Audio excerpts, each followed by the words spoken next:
profesora Laura Tarabella, primera rectora mujer de la Universidad Nacional del Litoral. Bienvenida nuevamente a Autopercibidos. Estamos muy contentos de que esté aquí, pero no estamos para nada contentos de todas las situaciones que rodean justamente la problemática universitaria en este momento. O sea, ayer tendría que haber aparecido la tarasca, hablando con propiedad, y no apareció. ¿Cómo está la cuestión? En general, a nivel de lo que es la gestión del rectorado y en particular con esto que es vertebral, obviamente. Bueno, primero buenos días, gracias nuevamente por la invitación. Eso que en su momento Alejandro quería tenerme como columnista, entonces bueno, no lo puede hacer todos los sábados, pero habitualmente concurro y bueno, agradecida de este espacio. Tal como vos lo planteabas, empiezo un poco por lo primero que solicitabas, que es lo que tenía que haber pasado ayer, ¿no? El año pasado, el Congreso de la Nación aprobó una ley de financiamiento universitario. Esa ley de financiamiento universitario debía ser implementada por el Ejecutivo Nacional. El Ejecutivo Nacional utilizó las herramientas que tiene, digamos, a su alcance para generar las apelaciones correspondientes. Hubo un primer fallo, una primera instancia, que no hace lugar, y luego se continúan con otros instrumentos jurídicos, y hay un segundo fallo en donde obliga al Ejecutivo Nacional a la implementación de la ley, y especialmente en sus artículos 5 y 6. Esos artículos 5 y 6 refieren especialmente a ese reconocimiento del retraso salarial de los docentes, de los no docentes, y todo lo que refiere a las políticas de bienestar estudiantil, particularmente las becas. Entonces, lo que vencía ayer era el recurso que tenía como última instancia el Ejecutivo Nacional para hacer efectivo lo que el fallo de segunda instancia le solicitaba. Utilizando otra herramienta judicial que se llama incidente judicial, esa es la herramienta que utilizó el SIN. Utilizando otra herramienta judicial, lo que hace es solicitar un nuevo pedido, no a la Corte directamente, sino a una Cámara. Esa Cámara lo que tiene que hacer ahora es ver si acepta o no acepta esa solicitud. Lo que argumenta el Gobierno Nacional es que no están las condiciones dadas en virtud de la política de déficit cero, y entonces en virtud de que no está claro de dónde saldrían esos recursos, cuando la ley sí establecía un conjunto de posibilidades y de estrategias para poder hacerlo efectivo. Entonces se eleva a la Cámara tiene que decir primero si acepta o no acepta. En caso que acepta, interviene la Corte ahí también tiene que decir qué es lo que sucede y correr vistas a las partes, que vendría a ser el SIN. Porque hay algo que sucedió, que se ha judicializado esto. O sea, el SIN hizo una presentación judicial y lo que realizó el SIN a través de sus abogados, el SIN es el Consejo Interuniversitario Nacional, está muy bien la aclaración, Alejandro, como uno está imbuida en estos términos, entonces me parece bien. Ese es el consejo que reúne a todos los rectores y a todas las rectoras de todas las universidades públicas argentinas, porque no solamente están las nacionales, sino que también están las universidades provinciales integradas en el SIN.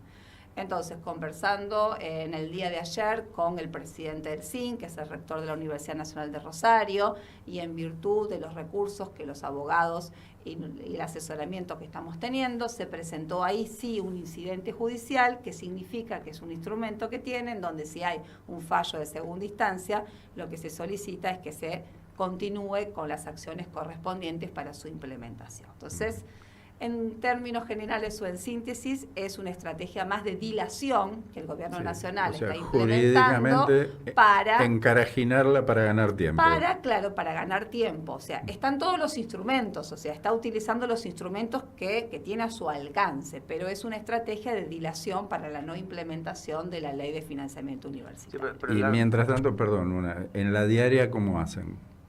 No, en la diaria nosotros tenemos un presupuesto de ley que fue aprobado por el Congreso Nacional.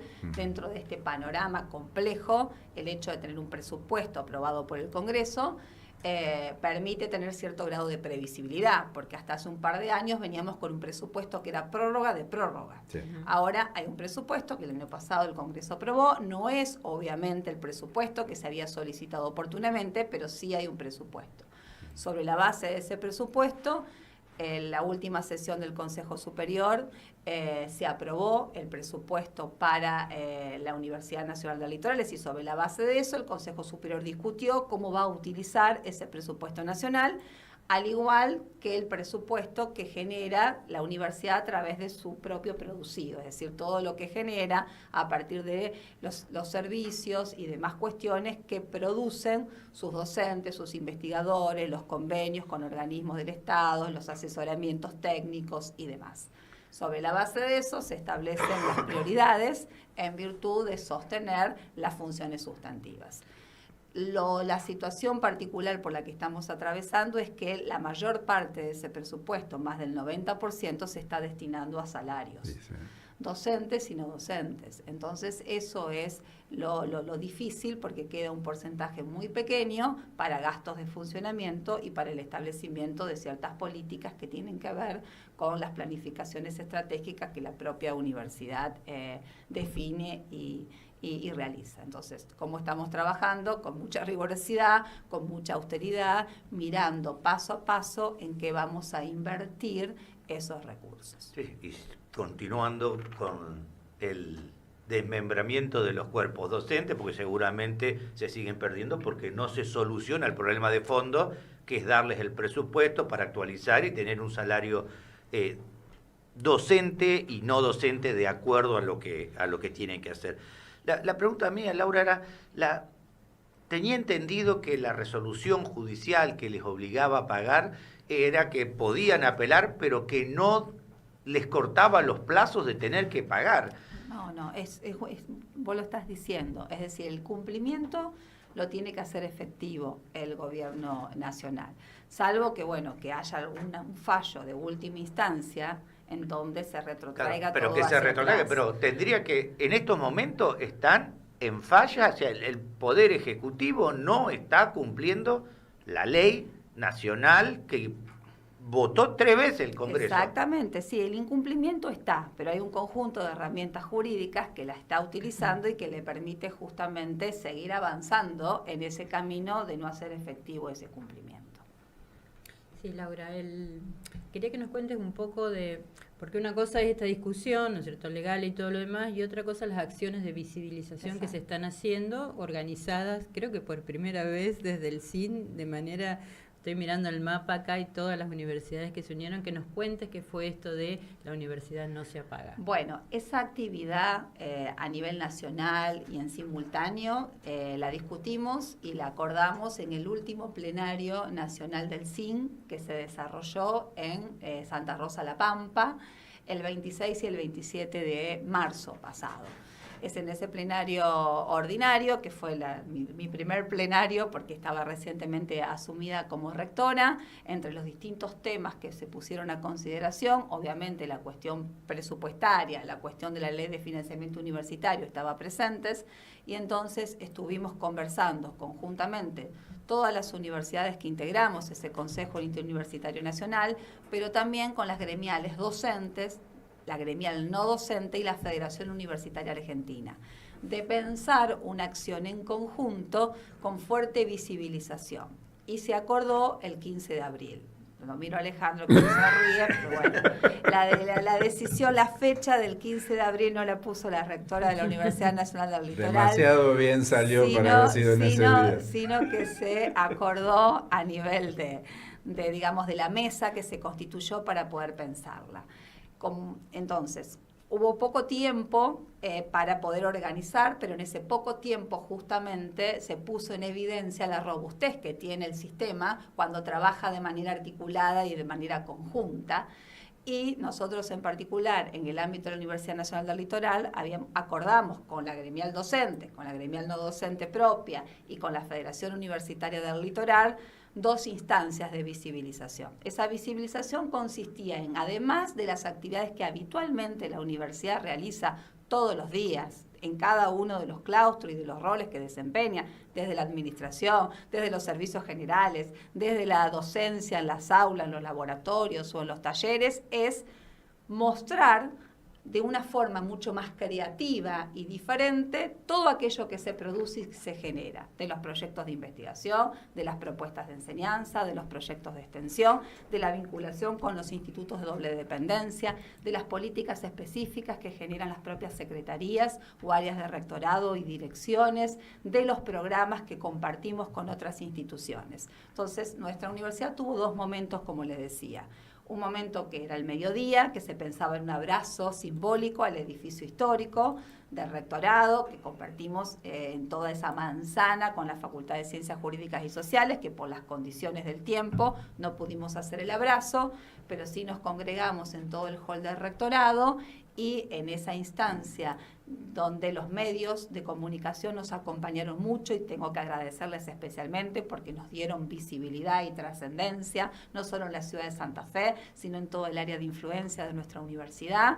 Ahí comentamos cuáles eran los propósitos y los objetivos de esa actividad. Y los convocamos para a partir de las 7 de la tarde también en los patios de rectorado y en el hall, en donde las distintas facultades, los centros universitarios, la Federación Universitaria del Litoral, las gremiales docente y no docente y las secretarías y direcciones pusieron en consideración distintas muestras de lo que se hace, de una forma mucho más creativa, más lúdica. También hubo actividad física a partir de un programa que tiene nuestra Secretaría de Bienestar Universitario. Hubo Entonces también hubo la planta de alimentos que puso justamente mostró los productos que se generan, se iban cocinando y se iba ofreciendo justamente a todos aquellos que nos visitaron. A pesar de las condiciones del tiempo, mucha gente se acercó, no solo de la comunidad universitaria, sino también de la sociedad, porque justamente lo que nosotros siempre sostenemos, y particularmente a mí me interesa siempre subrayar o resaltar,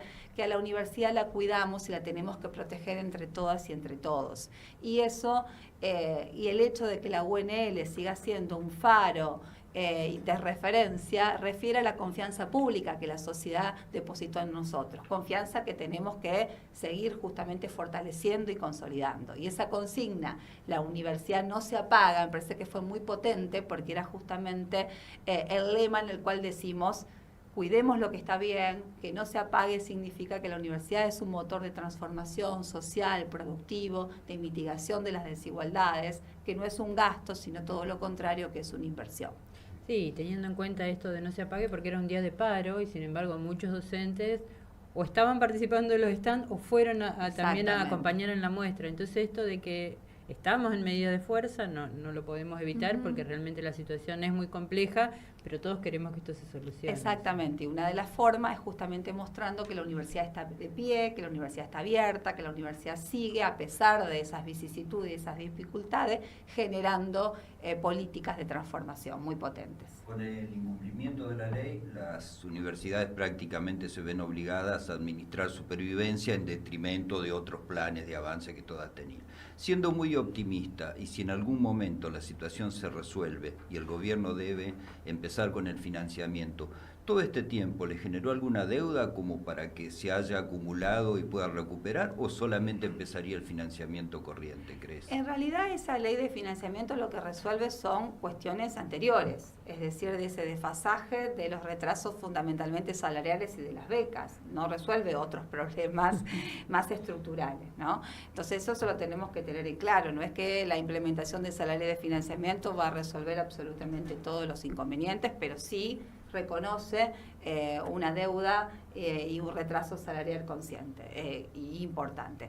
Porque fundamentalmente Carlos hacía referencia hace un minuto de lo que está sucediendo con nuestros recursos humanos, es decir, con esos docentes formados, con esos investigadores o con esos no docentes que necesariamente se ven obligados a buscar también otras alternativas. O sea, el plurimpleo o tener más de un empleo, esto aparece y no es de ahora, viene ya de hace unos años, porque esta escalada no es desde este año 2025, sino que tiene que ver también con años anteriores.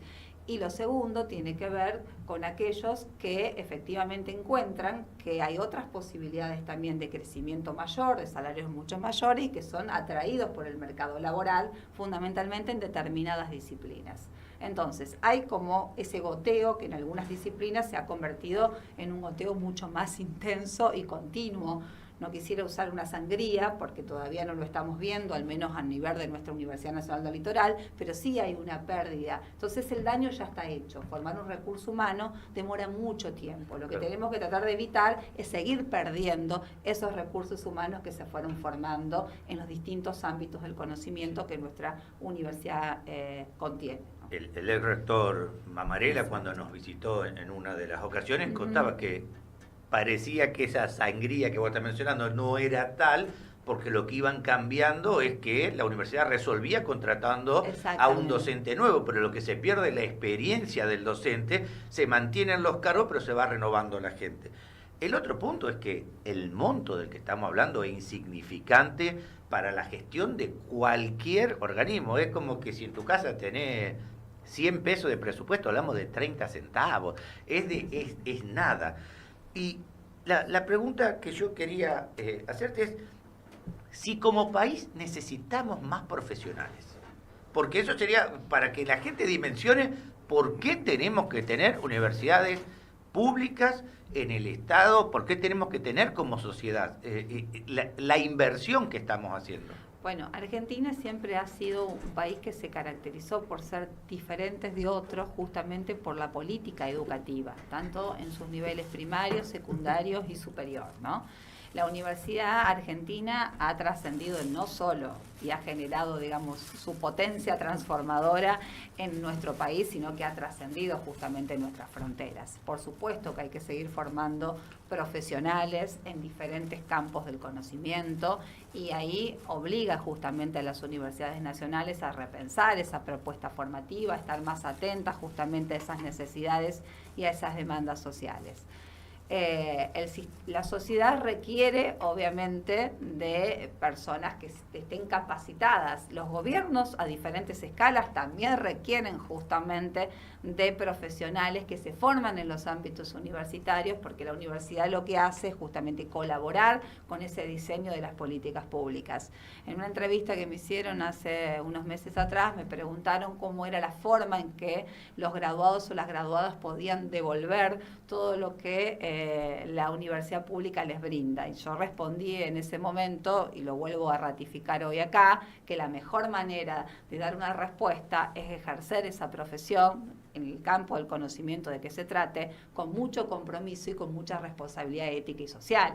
Es decir, ahí está la devolución en donde nuestros graduados y nuestras graduadas, que son nuestros verdaderos embajadores en el territorio, ¿no? Entonces ayer estuve en la Ciudad de Esperanza participando del acto de colación de las carreras que esa facultad ofrece, ya sea de la carrera de medicina veterinaria como de sus tecnicaturas y carreras de grado, de pregrado y también de posgrado, y ver la cantidad de graduadas y graduados que recibían sus títulos, es justamente ese acto muy significativo porque es en donde se ve en ese momento la materialización de la tarea cumplida. Es decir, acá la universidad pone en evidencia todo aquello que fue pensando desde cada uno de sus rincones, de cada una de sus acciones, de cada una de sus funciones sustantivas que de manera articulada se pueden visualizar en un acto de colación. Laura, el programa se llama Autopercibido, así que quiero llevarte a una percepción tuya. Cuando asumió este gobierno, el trato, el destrato, el maltrato, el intento de humillación hacia el sector académico era muy fuerte. Ahora siguen con agachadas de todo tipo, trampa jurídica, tratando de esconder y de incumplir las obligaciones que tienen. Como percepción, ¿cambió un poco el trato, no ya la trampa, sino el trato hacia la universidad por parte del gobierno? A ver, nosotros tenemos un problema, que no tenemos interlocutores, interlocutores válidos, interlocutores con capacidad de toma de decisiones. El trato o la relación no ha sido solamente particular, por usar un término del gobierno nacional con las universidades, sino con todo lo que es público, Sí, ¿no? sí. Hay una clara percepción de que lo público no aporta, de que lo público implica siempre déficit, implica siempre gastos, y entonces por eso hay que, de alguna forma, controlarlo, disminuirlo, no solo con la universidad, sino con la ciencia. O sea, el Sistema Científico Tecnológico Nacional también está pasando por situaciones similares a las de las universidades nacionales.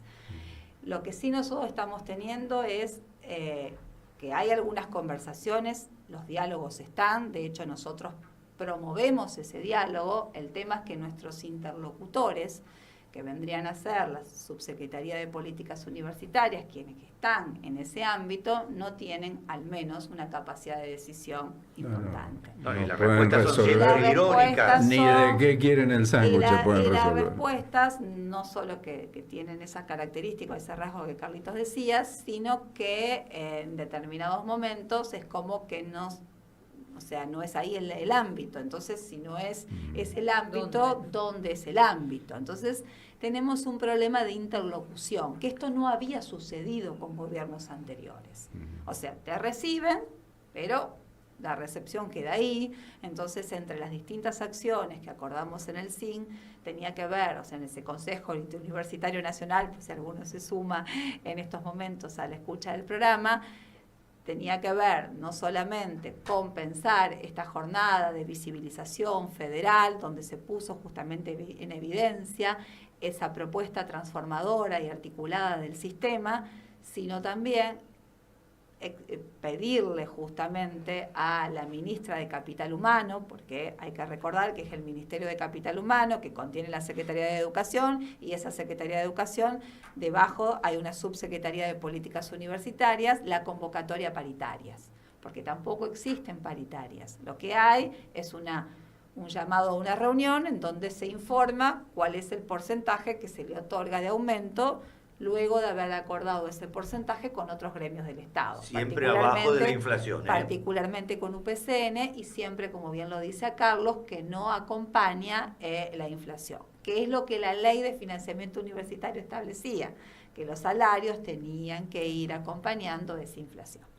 Bien, Alba y Carlitos. Las últimas, Las hasta el Edu quedó. No, mientras te tomas el mate tranquila, invitar a la gente también que tiene dudas con estos temas a entrar a la página del CIM, porque desde esta nueva gestión me parece que la página está con información muy concreta, muy notas cortas, pero que son fundamentales. Y bueno, y preguntarte que al margen de todo esto que pasa, las universidades no se detienen y sos presidenta de una comisión también. Sí, empecé el año con todo. O Como sea, siempre. la primera, como nos ha tocado a los que hemos estado también asumiendo funciones de gestión en facultades también complejas y diversas sobre todo. Entonces, bueno, en ese plenario del Consejo Interuniversitario Nacional en La Pampa se renovaron las autoridades, no solo la presidencia y la vicepresidencia, sino también la presidencia y la vicepresidencia de las comisiones.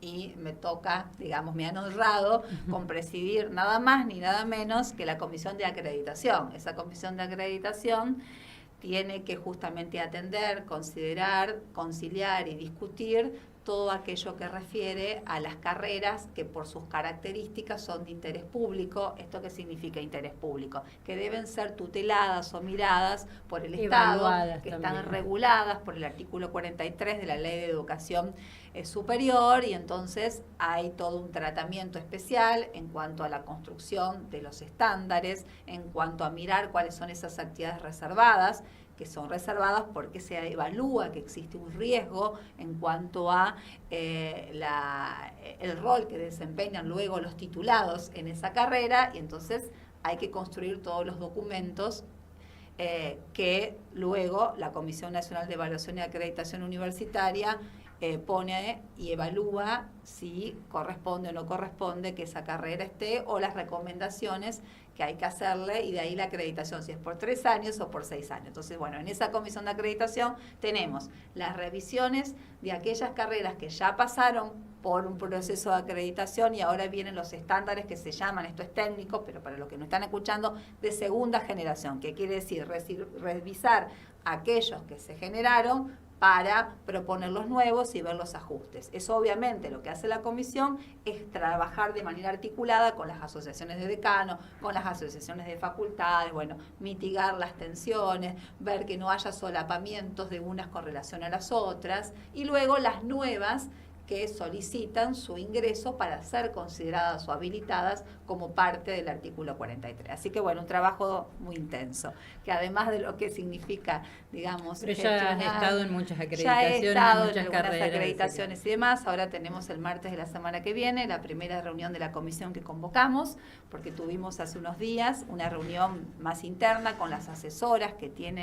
brinda el SIN para cada una de las comisiones, y convocamos a la primera reunión de la comisión para el martes próximo. Las reuniones se hacen de manera virtual para permitir justamente que todas las universidades puedan participar, y ya tenemos fechas para la primera reunión del comité ejecutivo, que va a ser los primeros días de mayo, es así, de manera presencial en la ciudad de Buenos Aires. Laura, la situación que vos mencionás, de la charla, la falta de presupuesto, el incumplimiento de la ley, las actividades que están haciendo desde el SIM, la no respuesta, la falta de interlocutores válidos y que no tengan respuestas irónicas a cada reclamo, ¿cómo lo están tomando desde el Consejo Interuniversitario Nacional? ¿Están planteando una nueva marcha de las universidades en defensa de la universidad pública? Sí, otra de las cuestiones que se acordó es ir paso a paso, es decir, primero esa jornada de visibilización, además de sostener y seguir, digamos, bregando por la convocatoria paritaria. Si todas esas instancias no se dan, lo que también se acordó es pensar una marcha a nivel nacional para la primera quincena de mayo, porque justamente consideramos que si no hay de alguna forma una escucha de parte del gobierno nacional ante reclamos que consideramos que son justos, porque lo que estamos solamente pidiendo es el cumplimiento de una ley. Sí, tal cual. En un país en donde su forma de gobierno no es una marcha golpista. Donde su forma de gobierno es una república, los poderes del Estado se deben respetar, y acá es la decisión de uno de los poderes. Entonces, en el ejercicio republicano lo que solicitamos es eso. Entonces, bueno, por eso la marcha que estaría prevista en caso que esto no se materialice para mayo, porque la forma que también encontramos, como una más, es que la voz de la sociedad también se haga presente. Entonces, por eso que nos sigan acompañando en algo que entendemos que no es solamente una mirada corporativa de las universidades, porque muchas veces se entiende, porque también hay una realidad, distintos sectores están pasando por situaciones también muy difíciles, al igual que los universitarios o que los universitarios, ¿no? Solamente lo que solicitamos nosotros es que a la universidad la hacemos entre todos, y que muchos que luego están desempeñando sus tareas pasaron por la universidad, y los que no pasan han confiado siempre en que la universidad es una herramienta potente de transformación. Yo utilicé una frase en el momento en el cual me eligieron como rectora, y que lo sigo sosteniendo, que no solo yo me formé en la educación pública o en la universidad pública, sino que me transformé, y que esa formación está seguida de una transformación desde el punto de vista de cómo mirar los problemas, cómo abordar los problemas, cómo relacionarlos unos con otros, la capacidad que tiene justamente de modificar ciertas realidades. Si no logramos eso, bueno, es como que hay una reproducción constante sin capacidad de transformación. Y la frase esa también la dijiste acá en uno de los programas cuando contaste tu historia. Exactamente. Entonces, bueno, por eso consideramos muy potente el hecho de que la universidad tiene que estar de pie, tiene que estar abierta, más allá de los reclamos salariales, que son justos, tanto de los docentes como de los no docentes, pero lo que no podemos hacer es bajar los brazos. Me parece que en estos contextos tenemos que tener más energías y más fuerza que nunca para seguir justamente fortaleciendo y mostrando el valor que tienen nuestras universidades.